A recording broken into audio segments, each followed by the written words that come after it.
If you walk into a tropical forest, you will essentially miss 90% of the animals that are there.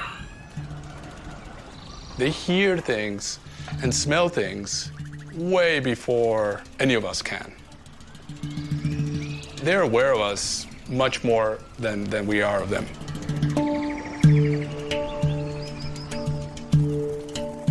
Ese es el armadillo. El armadillo gigante. Gigante, sí. El más grande del mundo. Aquí, Uy. una danta mostrando Sí. el diente, como sonriendo para la cámara. With camera traps and other passive sensors, we now have technologies that collect information no matter what. You can put them in a very large area, and then they will snap a picture of an animal going by. And the amount of information that you can get from them is incredible. En la medida en la que nosotros tengamos y produzcamos información de calidad y a tiempo, podemos generar acciones de conservación que nos permitan evitar estos grandes impactos negativos que se están generando y tratar de conservar las especies a tiempo. The report that came out from the Biodiversity Convention's scientific body was the first official UN report on the state of biological diversity of the planet. And of course, it's not surprising that it's very alarming. You know, there have been 5 times in the history of life on Earth when there have been mass extinctions. The premise of that UN report is that we are on the very verge of a 6th extinction. Some of the things going on right now are exactly the preludes that will lead to such a calamitous loss of biological diversity, maybe 10 to 20% of all life on Earth. And it's time for us to wake up and do something about it. When threats like deforestation are accelerating and evolving quickly, we just don't have enough time to wait for data to come in.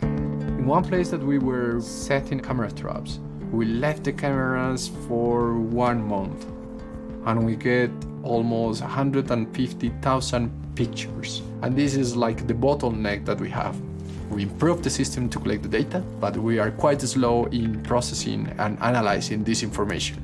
The second barrier that we identify with camera trap data is that the data is siloed. And it's very difficult to have like a big picture of what all this data is telling you if it's all in different places. Wildlife Insights is a response to these barriers. Wildlife Insights is a cloud-based, AI-enabled platform that allows many different organizations to upload, store, manage, and share their data and derive meaningful insights from that data. The hope is that it's going to drastically speed the process of getting the data from in the field on the camera to up in the Google Cloud and open for analysis and mapping. Buenísimo. Ahora, otra cosa muy importante. The first priority for the AI models is being able to distinguish if there is an animal in an image or if there's just a blank background with no animal in it. Esto es una pesadilla para la gente que está haciendo fototrampeo. Claro. Cientos y cientos de fotos donde no hay nada. Aquí está el primer blanco, aquí está el segundo blanco, aquí está, ahí está el jaguar. Increíble. Sí.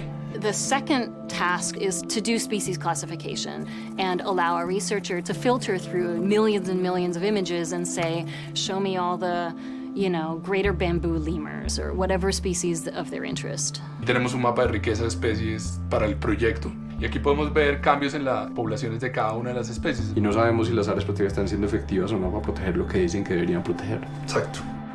If we have good data about what's happening to wildlife, this will provide a guide for policymakers. It's basically illuminating the path. I think we're just at the beginning of being able to understand how we can use this very powerful tool, the ability to have our finger on the pulse of these wild places, and then being able to translate that very quickly into advances in conservation and for a more sustainable future. That's where we want to go. If we build Wildlife Insights and becomes a huge collection of camera trap data that never gets used for anything, we had utterly failed.